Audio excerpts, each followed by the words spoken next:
You ain't gotta say my name. You ain't gotta say my name. And you ain't gotta say a thing. Just know that I am here. And you ain't gotta say my name. You ain't gotta say my name. And you ain't gotta say a thing. Welcome back to the Good Leader Podcast, where we explore what it really means to lead with clarity, humility, and purpose. In today's episode, John sits down with Jorge, owner of Lion Pro Flooring, a dedicated entrepreneur and a hardworking leader who's built a reputation of excellence in his industry. They dig into what it takes to lead a team, grow a business, and stay focused through every challenge. Let's get into it. Here's John. And welcome back to the Good Leader Podcast. My guest, Jorge. I like to start it off by, shaking hands. No, We've already been talking, bullshitting a little bit, but right. we'll just pretend like we just started talking. No, obviously, it's the first time I do this, so it's obviously thank you, for giving me the opportunity, and I'm excited for it, man. No, thank you, bro. I always appreciate people coming on being guests, and one of the things like we were talking about right now was just that the nerves. People don't always like to do it, so I appreciate you actually stepping out of your comfort zone, and that's kind of the whole point of the podcast. Getting people to hey, everyone has a story, has things that people want to hear, and that will help them in their journeys and stuff like that. I guess we can start off like we were talking about earlier, where you grew up. I don't know if you want to get into Alaska, and then to back here into your business and your daughters. That would be cool, and then kind of go from there. Yeah, for sure. Yeah. So obviously, I grew up in San Jose. I started school there. Fast forward, parents, ended up moving to Paso. So I was sixth grade when I, came to Paso. So I was like maybe, 11, 12. What do you prefer, Paso or San Jose? You don't gotta lie, because Paso's watching. Well, obviously, at the time, dude, I was pissed, because obviously San Jose's big, it's a big city, and then I did a lot of sports there, a lot of friends and all that. So then moving here, back then, Paso in 97, 96 was like nothing, dude. The gas station, everyone's hanging out the local gas station. You have a Walmart, you only have like one bridge to get across, town. So it was really small. So I'm like, what the heck, what did I do? What did I do wrong? What did I do wrong? So, obviously within time, you learn to, as you get older, I learned to appreciate it more, especially because of the traffic, dude. Yeah. A big in San Jose, from point A to point B, it can be 5 miles and you're taking, an hour just to get there. Yeah. Here, 4 minutes we're across town, so, it's a big, it was a big change, but, just starting, obviously meeting new people and all that. So it was a challenge, definitely. But no, I definitely prefer now the small town. Mm-hmm. And dude, I've been, like I said, during high school, I started a job, which was KFC. Mm-hmm. I started working there since 97, 98. And within time, let's say, I got promoted and all that. The owner grew, and then bought stores in Alaska. And that was one of the, ones that volunteered to go to Alaska. So, obviously, freshly, graduated, I'm out of school, wanted out of Paso, wanted to explore and, just kind of get out, Yeah, see something different. Yeah, see something different, exactly. So, that's kind of just, went for it. I was there for a year. At the beginning, first few months, it was fun. It was summertime. During summertime, the sun's not going down until 10, 11 at night, we're out playing basketball at 2 a.m., dude. Yeah. So, it's a complete different, lifestyle out there.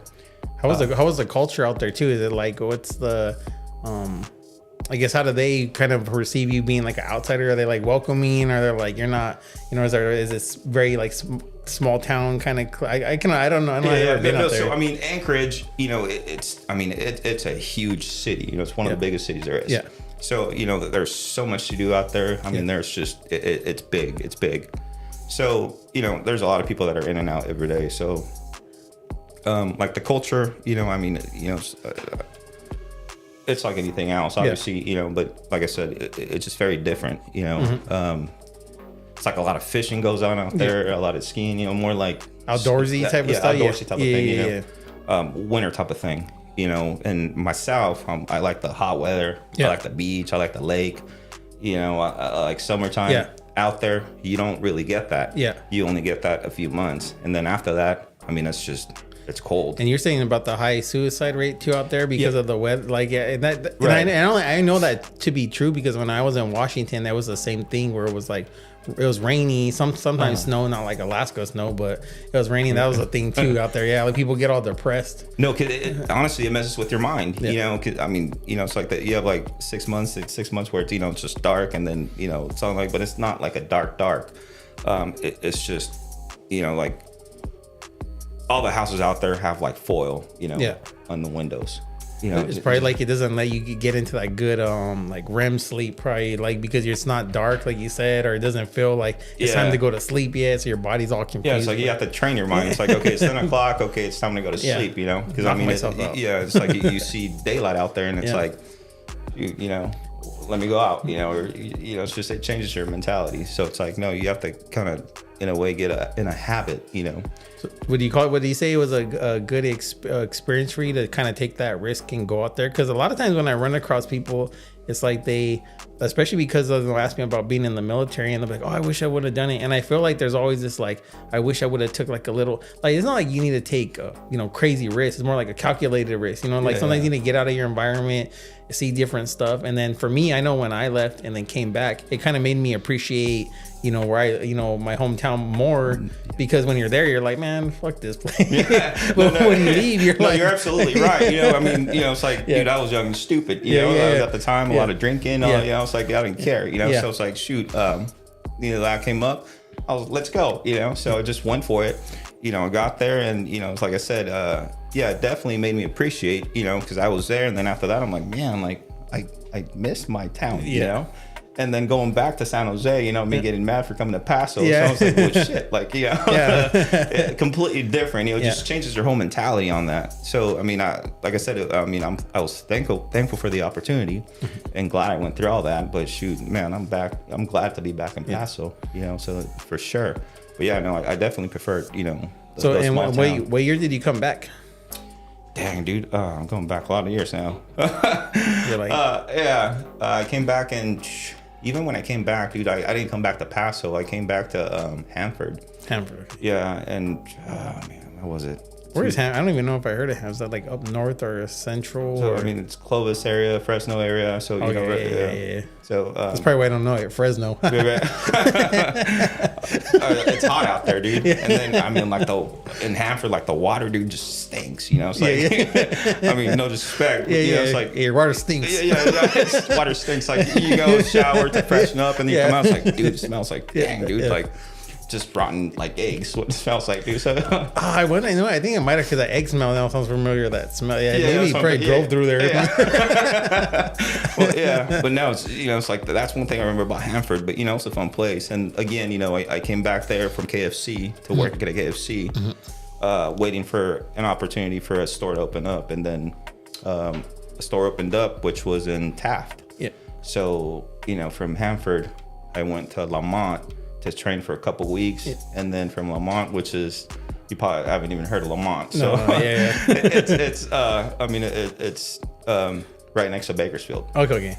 So I mean, it's not any better. But, but it's it's like, it's all like, the same. Bakersfield to Fresno. So Lamont's like a little TJ. So just you know, like just Hispanic people there. But population, I mean, shoot, I don't know, 10,000, something like that. Oh shit. So it's pretty small. Yeah.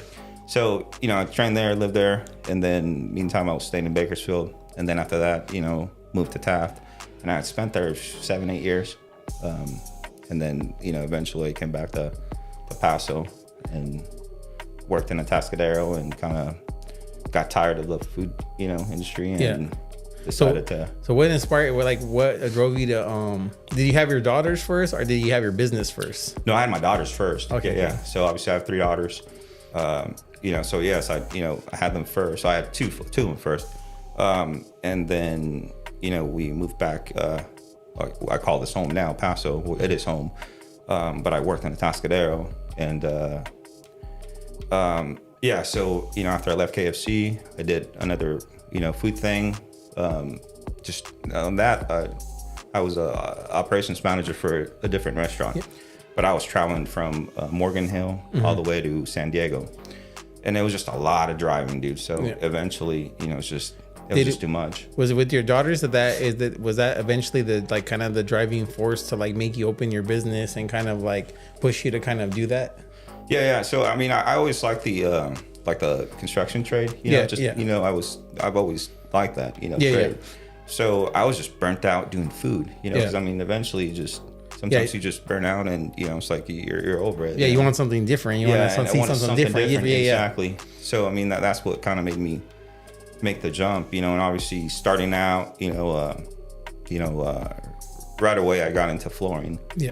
And obviously, I mean, we're talking a huge pay difference, right? So I had to, obviously substitute that income with, other jobs. Yeah. So I was doing AAA, so I would work my job 8 to 5 flooring, and then from 7 p.m. to 7 a.m. I was doing towing, and then I started picking up my own side work doing flooring. Yeah. So I was doing that on Saturday and Sundays. So you're going grinding it out. Yeah. So I mean, I just just the line mentality. Yeah, and I bring that up just because I know it's like with your daughters, is like you kind of said before, like you kind of being like a single dad, like that just is like all that weight on on you. And I think sometimes you get that people get that misconception, because I always just hear it, I guess, more about the females, like, oh, dads don't have to raise a kid. But hearing that your story, it's like, man, that's not at all how it played out. No, I mean, obviously, you have to, get you have to have some sort of motivation, at the end, and obviously, motivation, a need, and obviously you have to also like what you're doing, I love what I do. Yeah. And, I mean, it's taken me pretty far, so I'm definitely proud of what I've had, and, everything I've went through to get here. And yeah, just. And that's I think that comes down to like always, like, I guess with men and purpose. I was watching a debate today, and it wasn't even a guy, it was a girl talking to other females, and she was talking about like the fulfillment of having kids and how that drives you. And kind of like I always tell people, like, if you don't have kids, and this is, and I know people with cats and dogs are gonna get offended by it, but I always is like, it's not the same. You know what I mean? It's like, it's not that same. It's a different thing when you have someone like a life that's responsible like for you. Human. That you can't, day and night change shit. Like it's different. You can't like fail them. I think to me personally, I don't know if you agree, but like, where it takes you from being kind of selfish to having to be selfless. Like now you're making decisions for them and not really for yourself. Like you almost become like not a priority to yourself. Like you have to take care of yourself, obviously, but now you're putting someone ahead of you that's a person, which is, I think, almost not against human nature, but it just makes you think about everything way different. No, I agree with that. I mean, I think, all of us, growing up, like we're all selfish, in our own ways. Yeah. But then obviously once you have a family, you have kids, you kind of have to go away from that, because now you're responsible for, a lot of other people. Yeah.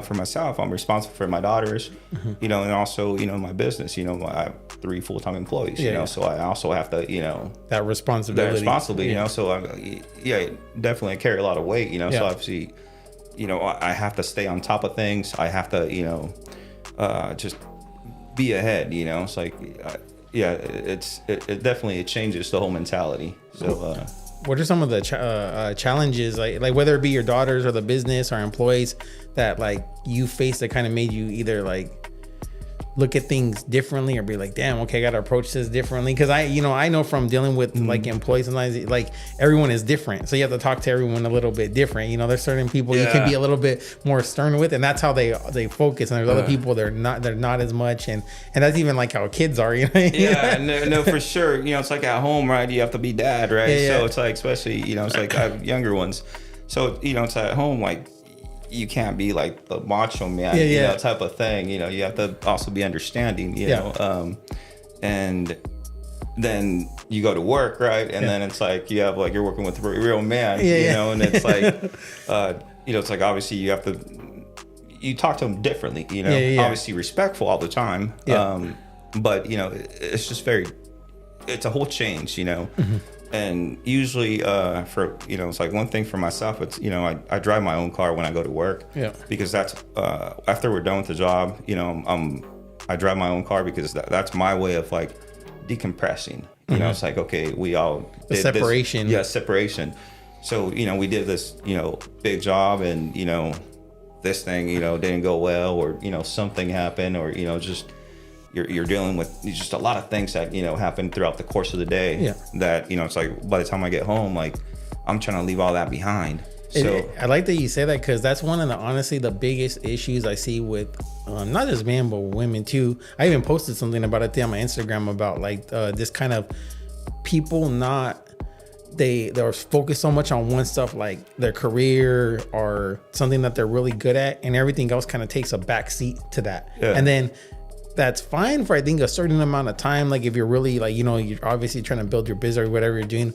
But then like if your kids are taking a back seat, your relationship's taking a back seat, your health is taking a back seat, and all you have is your, career. But now if that fails, then you're empty. You know what I mean? Yeah. Now your whole identity is wrapped up in like, hey, I'm this, you know what I mean? And I see so many like women and guys fall to that because their success is based off just one aspect of their life, where it's like, dude, you can be successful in different things, and sometimes you need to me at least, with why I say the kids and the selflessness and the fulfillment is like, I think sometimes when you're taking those I think losses in life in different areas, I think when you're able to, at least me, like, because we both have, girls, I know sometimes when I get to spend time with my daughter, it kind of lets me remember like, okay, you got to keep going, you got to keep fighting, you got to keep doing what you know what I mean? It's a chance to like, where if you would neglect that and just be like, no, I'm just sheer willpower is going to drive me. It doesn't really work like that, at least, from what I've seen. No, not at all. That, it's a good thing you bring that up though, because, it's obviously like, for myself, it's like, obviously, it's like, I don't claim to be the best dad, it's like we all fail, even work-wise, I fail, professionally, I fail, all that. But the thing is, I think that's the beauty of it, that when we fail, it's a learning experience, and from that, I mean, you have to take, that, and kind of build off it, and that's what, makes change, and I mean, a lot of people are scared of change, and I 100% agree. That's like exactly when I tell people about my daughters, like, my first daughter, I remember being more, because I was like young. I'm like a young kid. So you're kind of more goofing around, kind of like, you don't know when to be stern, not to be stern, and this and that. So by my middle daughter, I was very much more like kind of knew how to balance it out more. And she was kind of how to take care of herself too. And then by my third, you kind of know to like, okay, you have a better idea. And sometimes when people are, I think, not that they're mad at their parents, but sometimes they're like, you're not the same with, the youngest. Like, you're like, of course you're not, because you're favorite. Your favorite. Your experience level is so different. I don't know if you ever hear that from your daughters. Like, you don't treat her like you used to treat me. No, dude, always. That's the thing. And the thing is, like, obviously, they're all different in age. I have a 15, I have a 12, and a 6. So, like, that's the fight all the time. It's like, it's like, oh, you treat her different. Oh, you treat her. Well, shit, I think I'm supposed to. I'm supposed to get better. It's like I can't. I'll treat you the same. You're all different. It's like obviously different schools, different friends. It's like. I mean, that's just it. It's true. Women, we can't please them. Exactly. That's the thing. I was like, well, shoot. No disrespect. For sure. No, that's definitely interesting. With also with that, what I guess with having the business and the bounce, what do you do for yourself to kind of, I know the car thing, and I like that you said like the decompressing, like that's I know what you mean, because it was one of those things where for myself, I used to always tell people, like, I never left work, and like when I was a cop in my uniform, I used to always like to change and then take it off, because it was my way of, like you kind of said, like kind of like taking it off. And when I would put it on, I was like, okay, I'm in work mode. When I take it off, I'm not at work. And where a lot of people, I don't think ever really did that. It's like they kind of just transition from one thing to the other. They're like that all the time. It's like, so when are you yourself? You know what I mean? So it's definitely not like a switch, that you just, okay, I'm off work, boom, off, going into dad mode. No, like, it's different. It's like I said, for myself, I drive a lot. I take a lot of drives, and that helps me, clear up. I mean, I'll drive out to the beach. I'll just drive by the beach, and that's what helps me. another thing was, obviously I kind of went away from it here for the past couple months, but one was the gym. I would go to the gym every night, and then that would also help. I would get a lot of anxiety. I still get a lot of anxiety. Yeah, and that also would helps me deal with anxiety. Yeah. So I mean, yeah, it's I think that's the hardest thing. Being able to kind of teach yourself, how to deal with all that and decompress yourself, and how to work through that, because I mean, you can get a lot of advice from people, do this, do that, but until you do it, you have to learn what works for you. And then go off that. Yeah, that's what I think I tell people when they're always like, like the podcast and leadership thing. It's like, I could give you all my experiences and tell you this and that, but until you apply it, and also kind of like you said, find your own, the way that it fits you. And I always tell people like just because I like going to the gym doesn't mean that's going to necessarily be for works for you. It might be for like some people might need to go, bike riding or hiking or boxing or whatever. But it has to be something, because I think in the position, especially probably like you're in, it's like you have your job, you have your daughters. You have to have a way that keeps you kind of going, like you're doing your responsibilities, be able to decompress, because I think if you don't, then eventually you end up like burnout eventually comes in. Now everything's falling, you know what I mean? So it's like that balance. No, that's the thing. I mean, shoot, I have a lot of those days where like I wake up and I'm like, shit, like I'm down, but it's like, that's like I said, I go back to that's how my whole business name, the line, the whole mentality. It's like it's I like, like that. Shit, I'm gonna get up and I'm gonna go out there and get my food. So yeah, hell yeah, get it. So, is that where you came up with the name? That's the name of it. Yeah, no. So the name of it came. Line. Yeah. So the name of it, the way I came up with the name was, so like I said, going back to what I said, I was working 3 jobs, and then one of the guys had asked me like, dude, why do you work so much? Like, are you that needed in money, or it's like, why? You hate being at home and all that? And I was like, dude, I just turned around and looked at him. I'm like, dude, I'll tell you why I work so much. I'm like, because I'm a motherfucking lion. That's exactly what I told him. I'm like, it's like, and that's the mentality. It's like, shoot, I'm young and I'm motivated. I want more.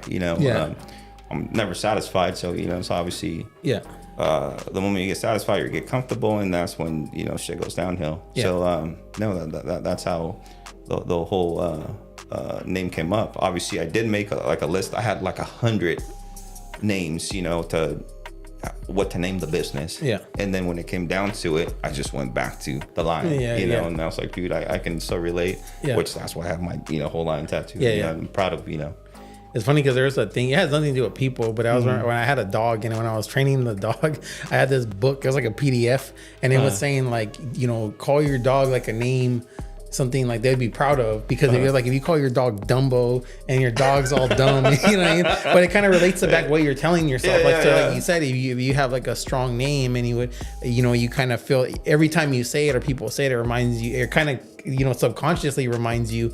And that's what I kind of try to explain sometimes to people. Like, if you say something, you're hearing it, you're thinking it, you're constantly reinforcing it. So when sometimes people have a victim type of mentality, I'm like, because you're constantly, that's all you ever talk about is like how things are happening to you, how you have no control, how it's like the victim, so you're constantly reinforcing. And then if everyone around you is like, yeah, you're a victim, it's like you're just constantly victimizing yourself. It's like you're on this like depressed stage, and it's like you just I get that. So no, like for me, like I said, it's just I need something that I was proud of, something that I felt, and kind of that also motivated me, and I mean that I just went back to the whole line, and that's that's good. I like it. And then it pops too, obviously it's it's like, I didn't want my last name. It's like Zamarron Florian. Just it doesn't. That's weak. It's like I needed something. I need something that gets their attention. Something their attention. Something that separates you. That it's like, oh, like sounds professional. Which we are, but but still kind of easy to remember. Exactly. So and so far, I mean, I've been blessed, and like I said, it's worked out. So that's good, man. That's good. I was gonna ask you too, what do you think is this like, because I always like to get different people's perspective, like on I guess it doesn't have to be so much the United States, but I guess of like California and you know, and politics and things like the some of the divisiveness. I always like to get other people's opinions and hear like sometimes what their point of view on all of it is, because sometimes people are like, I don't get into it, this and that, and I'm like, and I tell people like, you don't have to be into politics, but like you have to also be aware of what's going on around you and what are gonna, you know what I mean? Yeah. Like if you're just, what did they say? You know, if you don't believe in anything, you fall for everything type of, you know. So I always kind of like to hear people's different points of views and see where they come from as far as like some of the things going on nowadays. I don't know if there's anything specific that you like to you don't want to touch on. No, obviously, you know, so I got, you know, political thing, you know, usually I don't like to get into politics because, you know, obviously being like in the trade also, you know, people hear that and then they get like, all, they get all offended by it. It's cancel like, you. yo, I'm gonna cancel you. It's like, oh no, like, which is crazy. You're A supporter, you're a B supporter, or you know, you don't believe in this, you don't believe in that. So that's part of the reason why sometimes I don't get into the whole political thing. But, you know, I mean, I'll say this at the end of the day, you know, it's like we'll bleed the same, you know, and we all have to look out for each other. You know, we're all humans, and there's right, there's wrong, and not because you know, go for this party, you know, I think any less, or vice versa. Yeah, you can agree to disagree. We can all agree to disagree. You know, and it sucks that, you know, we see this a lot where, you know, it's like like people get into it, you know, where they get physical, you know, over something like that, or you lose a friendship, or they unfriend you, you know, because of your political view, and it's like, well, dude, like.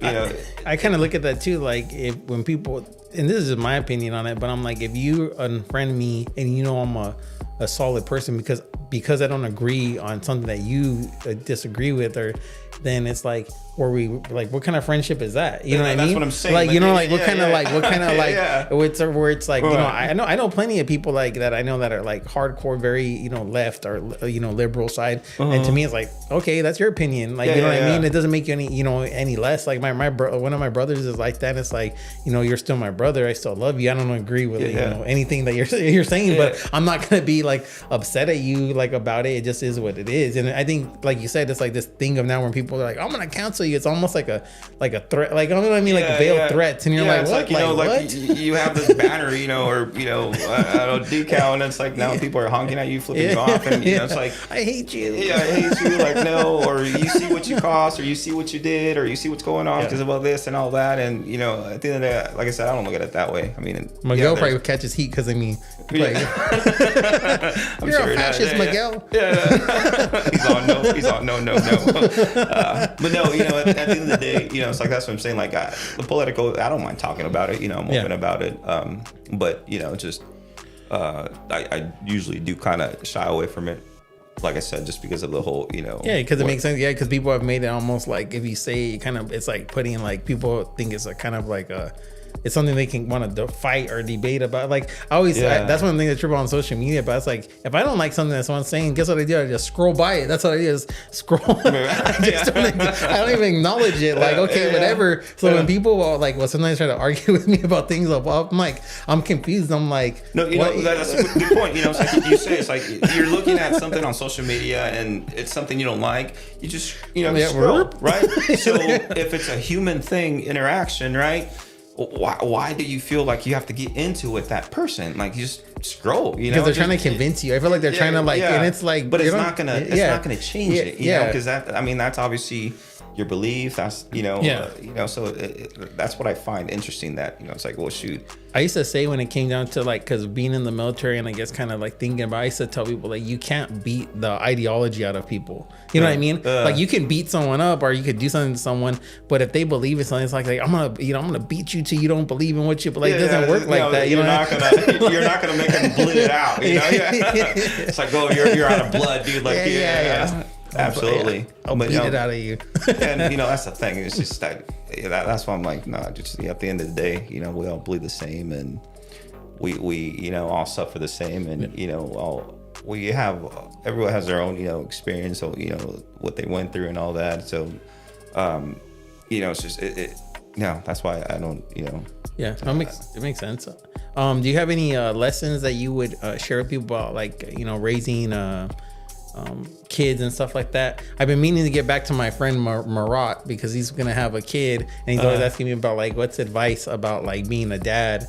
So you being a dad, is there any like lessons or things that you would do the same or do differently, or like damn I should have done like, you know, like especially having girls, because girls, you know, girls are different, you know, they're a little handful if Oh man, like, you know, it's like for myself, you know, I'll go to the store, I know exactly when I go into the store what I want.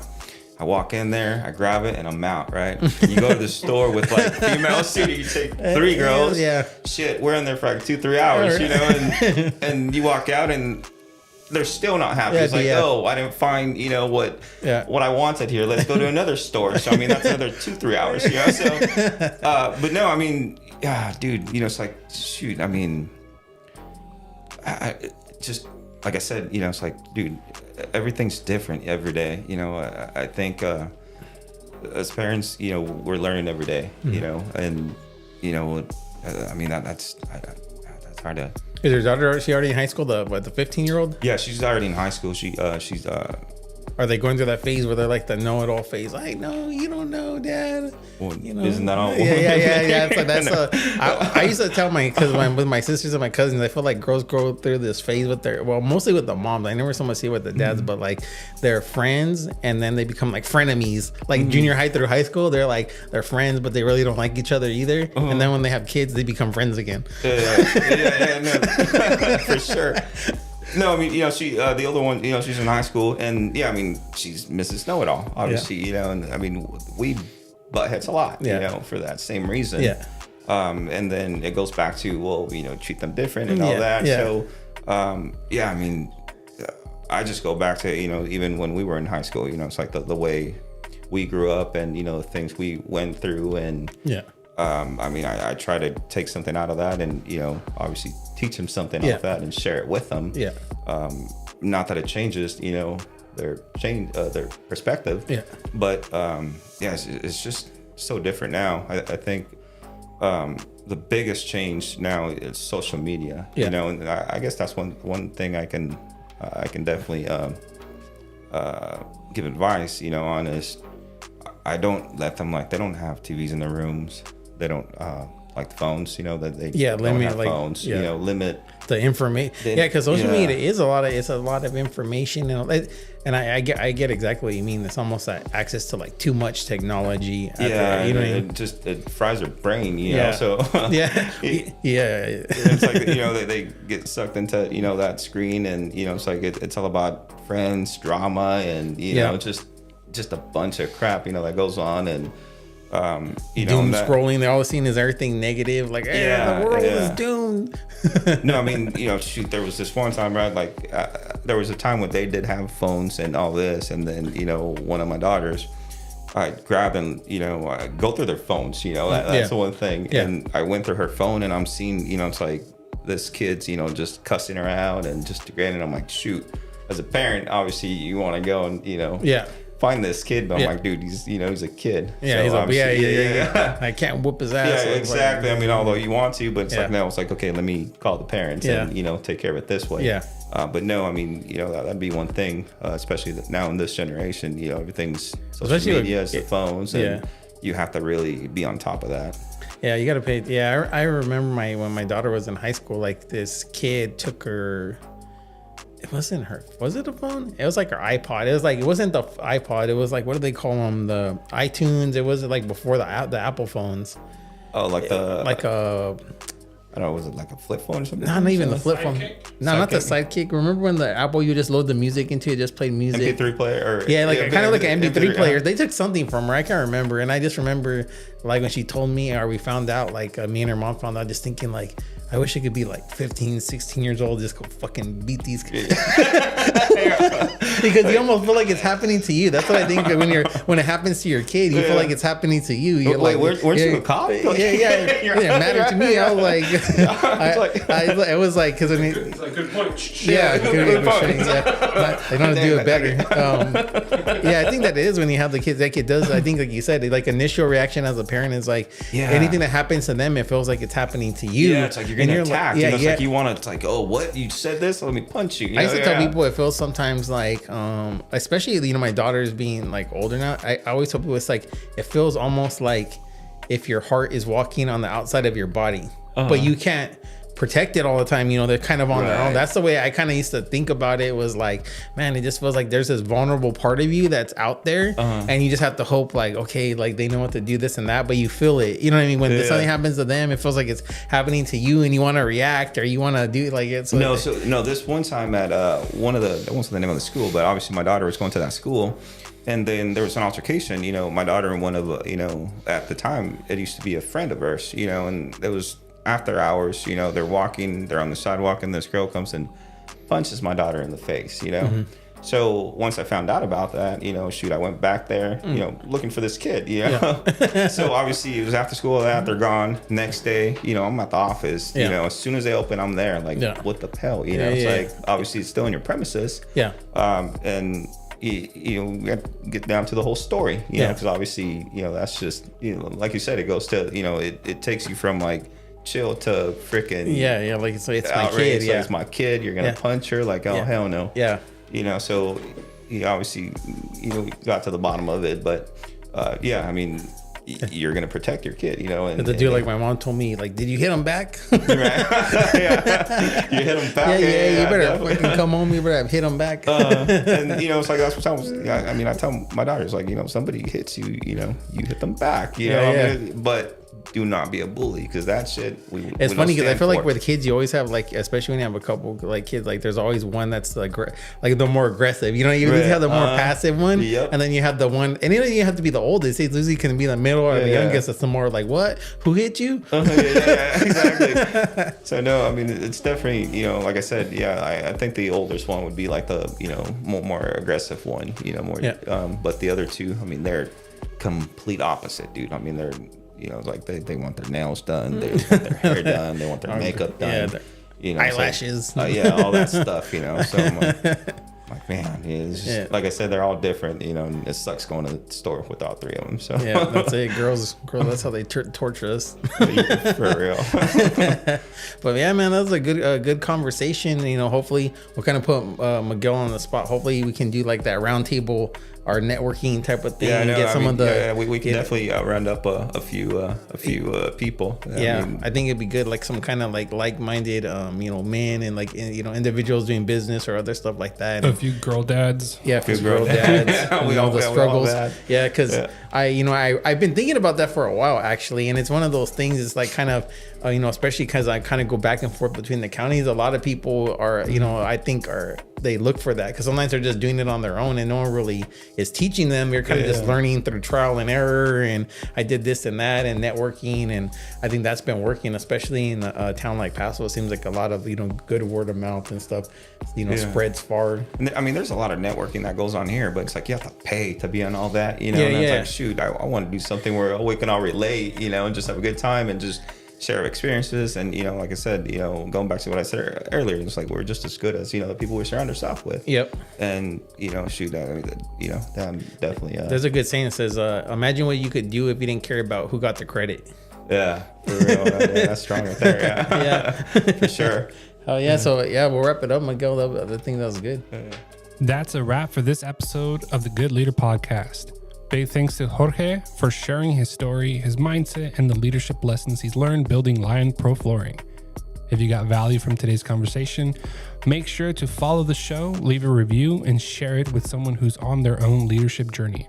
Until next time, keep showing up, keep learning, and keep leading well.